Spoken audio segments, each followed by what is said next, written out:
بسم اللہ الرحمن الرحیم۔ السلام علیکم ورحمۃ اللہ وبرکاتہ۔ محترم ناظرین، سرکار دو عالم صلی اللہ علیہ وسلم کا فرمان عالی شان ہے کہ گزشتہ زمانے میں 3 آدمی سفر میں تھے کہ رات گزارنے کے لیے انہیں ایک غار کا سہارا لینا پڑا۔ جو ہی وہ غار میں داخل ہوئے تو پہاڑ کے اوپر سے ایک چٹان ٹوٹ کر غار کے منہ پر آن گری، جس سے غار کا منہ بند ہو گیا۔ تینوں اشخاص نے زور آزمائی کی تاکہ چٹان سرک سکے اور ہم باہر نکل سکیں، لیکن ایسا نہ ہو سکا۔ انہوں نے سوچا کہ اس چٹان سے چھٹکارا پانے کا ایک ہی طریقہ ہے کہ ہم اپنے اپنے نیک اعمال کا وسیلہ پیش کر کے اللہ تعالیٰ سے دعا مانگیں۔ ان میں سے ایک شخص نے خدمت والدین کو وسیلہ بنا کر دعا کی، کہا اے اللہ، تیرے اس احکام سے ڈرتا تھا کہ تو نے فرمایا اپنے والدین کی خدمت کیا کرو۔ میں خود کے بچوں کو بھوکا بٹھا کر والدین کو پہلے کھانا کھلایا کرتا تھا، تو چٹان تھوڑی سی سرک گئی، لیکن وہ ابھی باہر نہ نکل سکتے تھے۔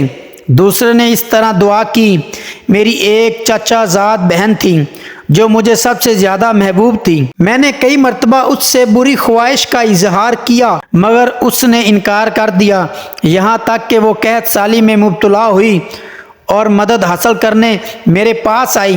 میں نے اسے 100 دینار اس شرط پر دیے کہ وہ میرے ساتھ تنہائی میں جائے، لہٰذا وہ مجبوراً اس پر تیار ہو گئی۔ جب ہم تنہائی میں پہنچے اور میں نے اپنی خواہش پوری کرنا چاہی تو اس نے کہا اللہ تعالیٰ سے ڈر اور یہ گناہ مت کر۔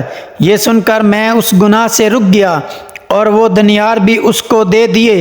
اے اللہ، اگر میرا یہ عمل تیری رضا کے لیے تھا تو ہماری یہ مصیبت دور کر دے۔ چٹان کچھ اور سرک گئی مگر وہ ابھی بھی باہر نہ نکل سکتے تھے۔ تیسرے نے ایک مزدور کو اس کی امانت لٹا دینے کا وسیلہ بنایا، یعنی ایک مزدور جو مجھ سے بھی کمزور تھا۔ اس نے اپنی امانت میرے پاس چھوڑی اور میں نے اس کو تیرے ڈر سے اس مزدور کو لٹا دیا اور عرض کی اے اللہ تعالیٰ، اگر میرا یہ عمل محض تیری رضا کے لیے تھا تو ہمیں اس پریشانی سے نجات دلا دے۔ چنانچہ چٹان مکمل طور پر ہٹ گئی اور وہ نکل کر چل پڑے۔ ایک حبشی نے سرکار مدینہ صلی اللہ علیہ وسلم کی بارگاہ میں عرض کی، یا رسول اللہ صلی اللہ علیہ وسلم، میرے گناہ بے شمار ہیں، کیا میری توبہ بارگاہ الہی میں قبول ہو سکتی ہے؟ آپ صلی اللہ علیہ وسلم نے ارشاد فرمایا کیوں نہیں؟ اس نے عرض کی کیا وہ مجھے گناہ کرتے ہوئے دیکھتا بھی رہا؟ ارشاد فرمایا ہاں، وہ سب کچھ دیکھتا رہا ہے۔ یہ سن کر حبشی نے ایک چیخ ماری اور زمین پر گرتے ہی جاں بحق ہو گیا۔ امیر المومنین حضرت سیدنا عثمان غنی جب کسی کی قبر پر تشریف لے جاتے تو اس قدر روتے کہ آپ کی داڑھی مبارک آنسوؤں سے تر ہو جاتی۔ آپ کی خدمت میں عرض کی گئی، جنت اور دوزخ کے تذکرے پر آپ اتنا نہیں روتے جتنا کہ قبر پر روتے ہیں۔ تو ارشاد فرمایا، میں نے نبی کریم صلی اللہ علیہ وسلم سے سنا ہے کہ قبر آخرت کی سب سے پہلی منزل ہے۔ اگر صاحب قبر نے اس سے نجات پا لی تو بعد میں قیامت کا معاملہ آسان ہے، اور اگر اس سے نجات نہ پائی تو بعد کا معاملہ زیادہ سخت ہے۔ پھر فرمایا، قبر کا منظر سب مناظر سے زیادہ ہولناک ہے۔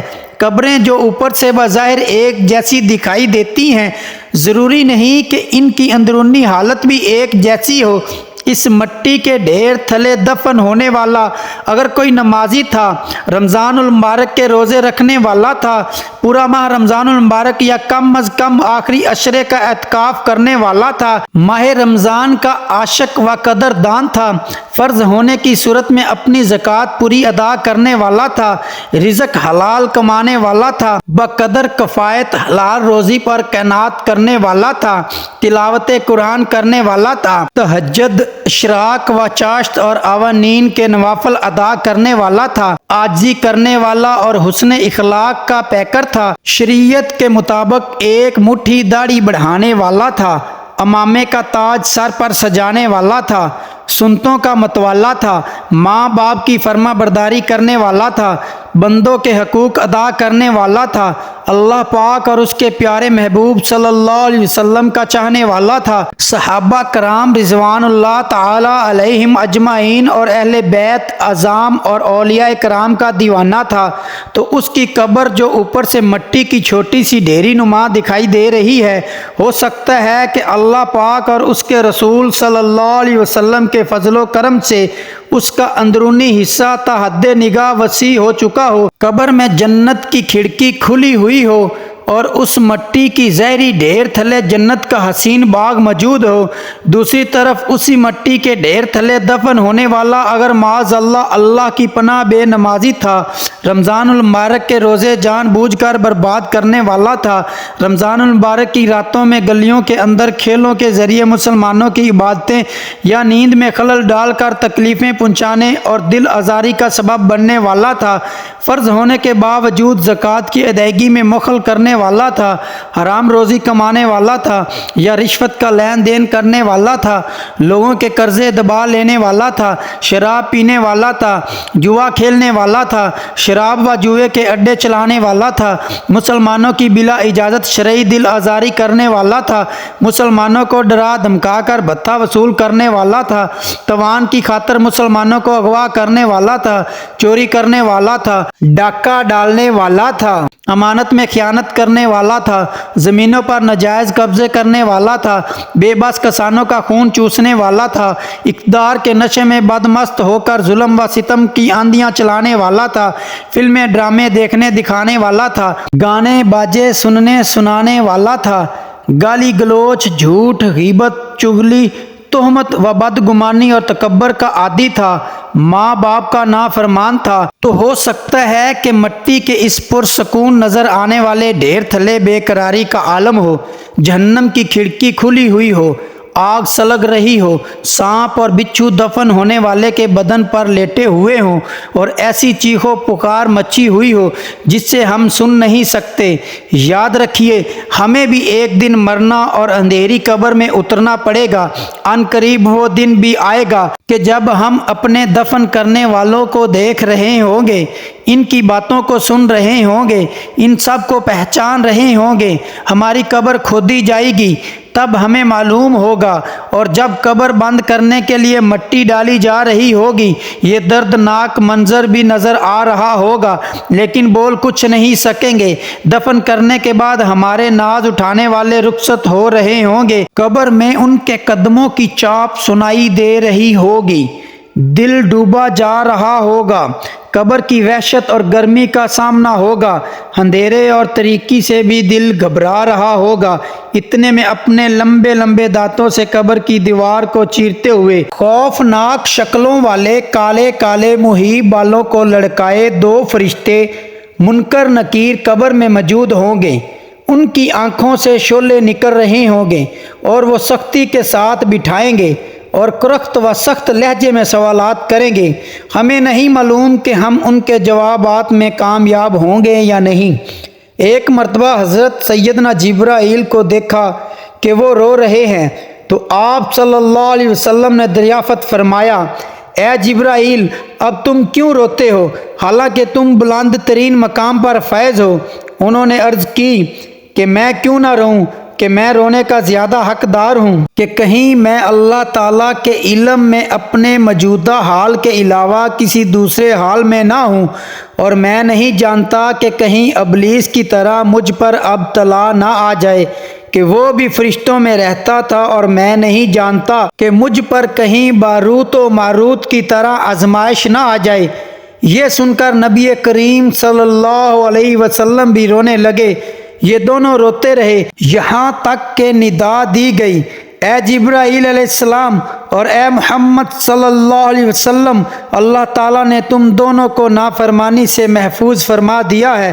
پھر حضرت جبرائیل علیہ السلام چلے گئے اور رسول اللہ صلی اللہ علیہ وسلم باہر تشریف لے آئے اور فرمایا، اے میری امت، اللہ کے خوف سے رویا کرو، راتوں کو اٹھ کر اللہ کے خوف سے رونا تمہیں جہنم سے خلاصی دلائے گا، تمہارے دل نرم ہوں گے اور یہی تمہارے آنسو تمہیں جہنم کی آگ سے بچا سکتے ہیں۔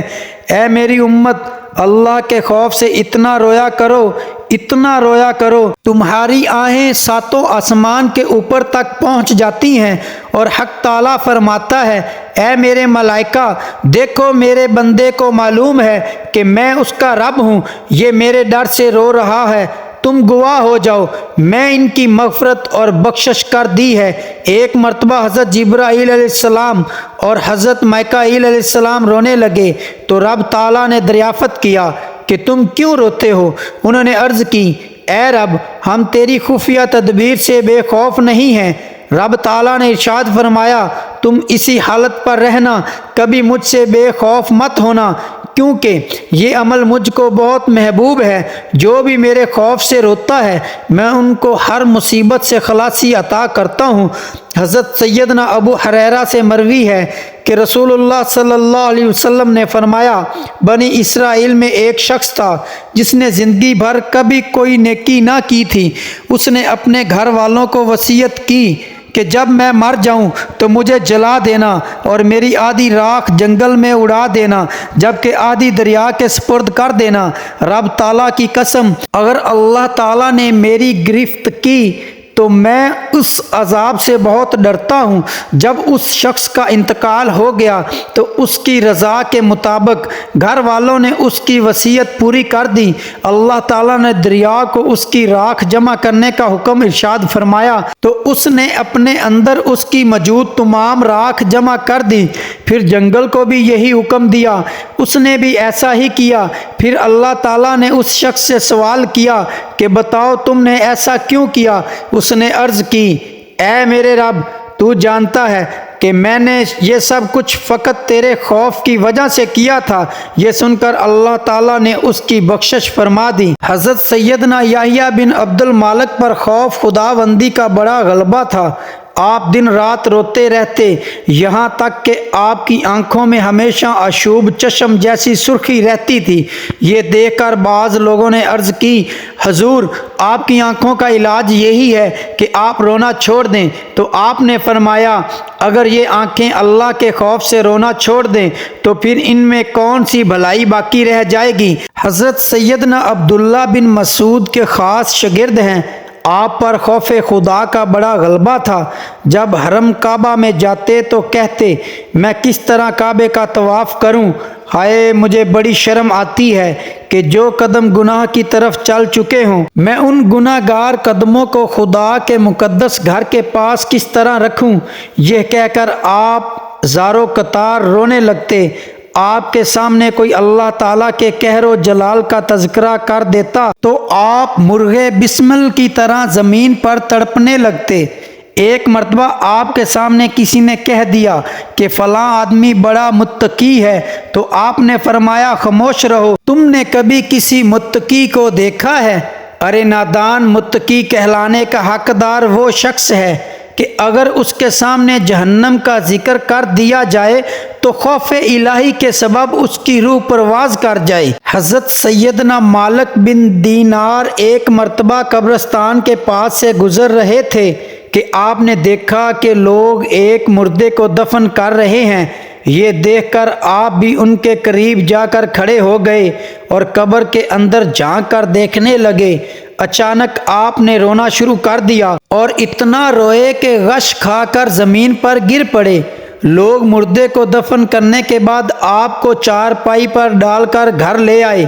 کچھ دیر بعد حالت سنبھلی اور آپ ہوش میں آئے تو لوگوں سے فرمایا، اگر مجھے خدشہ نہ ہوتا کہ لوگ مجھے پاگل سمجھیں گے اور گلی کے بچے میرے پیچھے شور مچائیں گے تو میں پھٹے پرانے کپڑے پہنتا، سر میں خاک ڈالتا اور بستی بستی گھوم کر لوگوں سے کہتا، اے لوگو، جہنم کی آگ سے بچو۔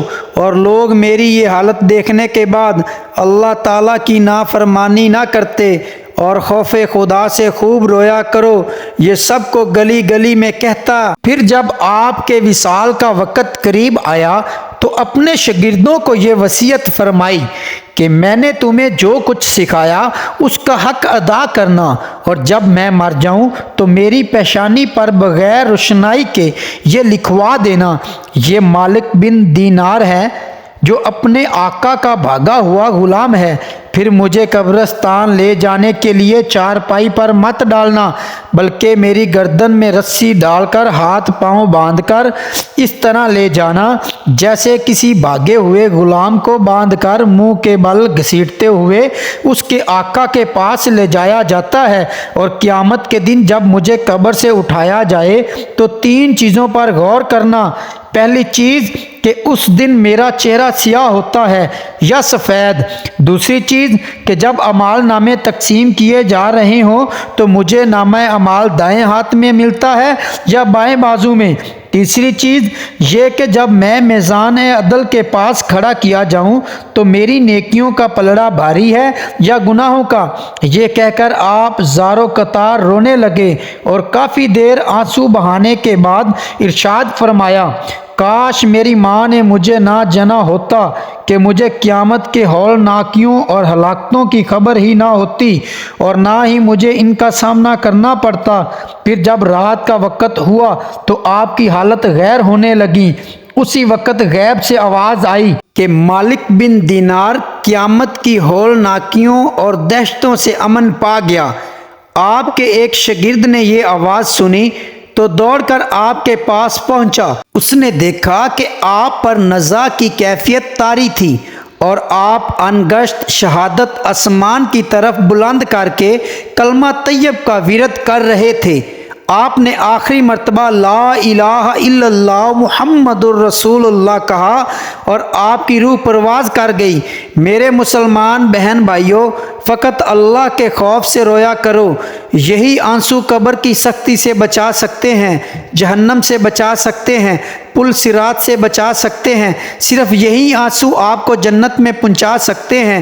جو آنسو خدا کے خوف سے بہے وہی تمہارا کل سرمایہ ہے۔ اللہ تبارک و تعالیٰ سے دعا ہے میرے تمام مسلمان بہن بھائیوں کے بچوں کو اللہ پاک اپنے حفظ و ایمان میں رکھے، آمین یا رب العالمین۔ جزاک اللہ خیر کثیرا۔